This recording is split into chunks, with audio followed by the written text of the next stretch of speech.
Welcome to the next video of my wardleymaps.com case studies series. And in this session, I will cover how I have helped a particular business to prevent disruption from happening, which drove their competitor out of their market. Plus, you will find here a Wardley map with a detailed description, some patterns, and general knowledge about business strategy. My name is Krzysztof Daniel, friends call me Chris. As usual, the customer has been anonymized. I want you to imagine a handyman's association. They are providing very important services. When something breaks at your property, you can call them and they will fix it. It doesn't matter if it's a leaking pipe, if it's an electricity outage or a broken TV or, what's worse, a fridge. They will just show up in no time with a van full of tools and they will fix whatever is broken. And after they leave, you will start wondering how the heck they knew how they should prepare for whatever has happened to you. That's how good they are. This organization operates in both the B2B and B2C markets. You can sign up for a subscription, you can ask them for a one-off intervention, that's fine.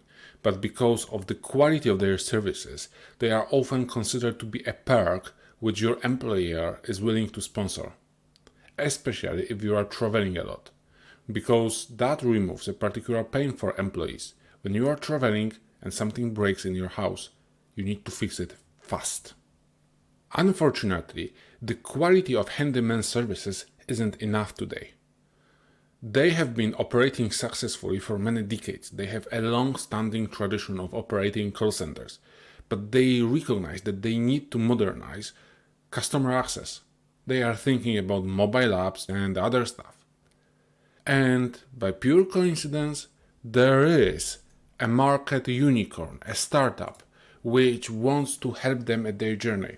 They have even developed a marketplace app which is going to address the entire communication with customers.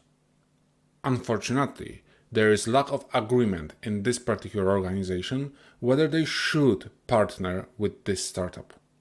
Is it good or bad for the company? And if they are going to partner with them, how should they structure the contract? What is important in the conversations? All those questions should be answered through the mapping workshop. That was the initial scope of the request. Traditionally, we started building a map with trying to understand who are the key stakeholders, and they have identified consumers who want emergency installation fix. In order to have this fulfilled, the organization needed to have handymans, and handymans needed to have their workshops and consumables. There was a lot of consideration where handymans and their workshops and consumables should be positioned. The first thinking was that they should be set somewhere in product or commodity. Why? Because there is nothing special about them. But then it turned out that it's not quite the right approach, because both handymen and their workshop and consumables are very specialized. It turned out that this organization, over the course of many decades, have built a very good understanding of how a typical intervention might look like. And that means that this organization is maintaining the relationship with handymen, but is also nudging them towards becoming better at dealing with a particular types of issues. So handymans aren't in general handymans, but they are deeply specialized people who can show up and fix a narrow set of issues. Now, it is the responsibility of the organization to figure out who should be fixing what. And for this reason, they are also maintaining the call center. So the flow goes like this. When a consumer needs to fix the installation, they are calling the center, then routing is happening, and a proper handyman with a proper van is routed to that particular request. Of course, you also need to have the B2C billing function and a settlement to pay your handyman because they are operating independently. There is also a line of organizational B2B customers who also want to have the emergency installation fixes for their employees. So those requests are filled by the same line. It's still the employee which pretends to be a consumer, but instead of paying on their own, they are using corporate subscription, which actually requires to have in place a B2B billing mechanism, which needs to be tied with accounting and settlement. It's just a different way of paying for services. Unfortunately, organizations are quite unhappy with the existing way of doing things in terms of the reconciliation, payment, and accounting. They want this to be better, and they are actively looking at competitors who are providing slightly worse services, but are much easier to integrate. You are getting here this sort of the differentiation between who is the actual user of your services and who is the decision maker about those services. In this case, decision makers concerned with the accounting issues are looking at the competition. Things get even more interesting when you consider what the startup easy access to the handyman network was their value proposition, and they wanted to take all of the auxiliary components and turn them into a platform so that both organizations and consumers have very easy access to handyman. Once the situation was visualized by this map, a very interesting conversation happened, which revealed the root cause of a hidden conflict. If you look at this map, you will notice that consumers are no longer connected to the emergency installation fixers. There is an additional layer in between. And the people responsible for B2C market were afraid that sooner or later the market disruptor will somehow use that against them. They had no idea how, they just felt that it is possible. Later, we have verbalized exactly what was that feeling and why it was there in the first place. On the other hand, people responsible for B2B, they kind of faced the same issue, except their bigger problem was that the quality of user experience affects their sales. So they wanted this partnership because it would provide them with a short-term fix for their issues. They would be able to meet the targets and they would get their bonuses. Some of you may have already realized how to protect yourself against this market disruptor because the risk was real. The risk was that this platform here will take over the relationship with both consumers and organizations and will be able to replace that capability as they see fit. During the workshop, it became clear that this startup is actually trying to build their own network of handymen. So in that light, you can see here two constraints which sit in the custom space. One is the handyman network with their workshops and consumable, and the other one is the past intervention data. Both those things, the past intervention data and the human network, are very difficult to replicate if you haven't got it in the first place.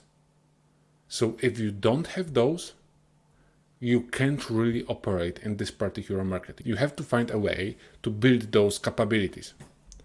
The fear was that this particular startup will actually use transactional data around this capability. Remember, they wanted to do all of the settlement to figure out what are the interventions and how existing network is shaped.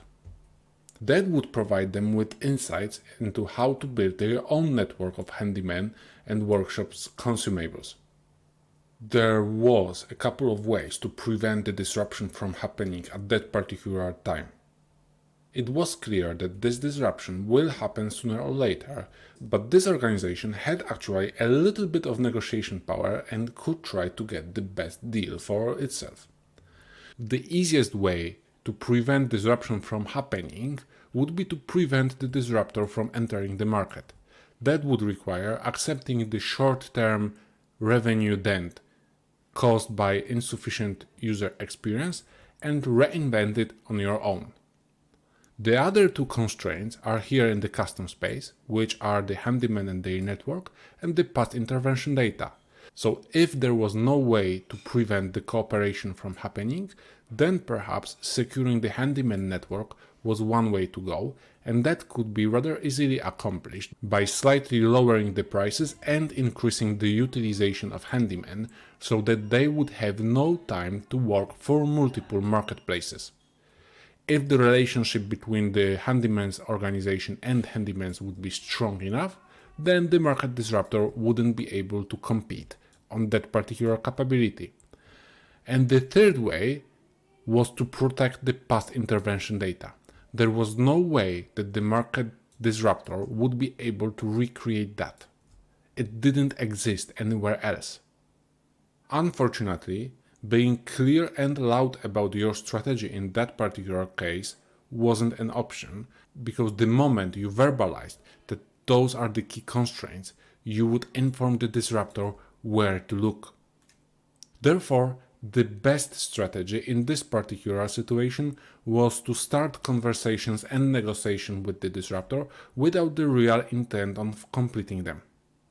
Hanging a carrot in front of a startup was an easy way of focusing them on closing the deal instead of what really matters in this particular market.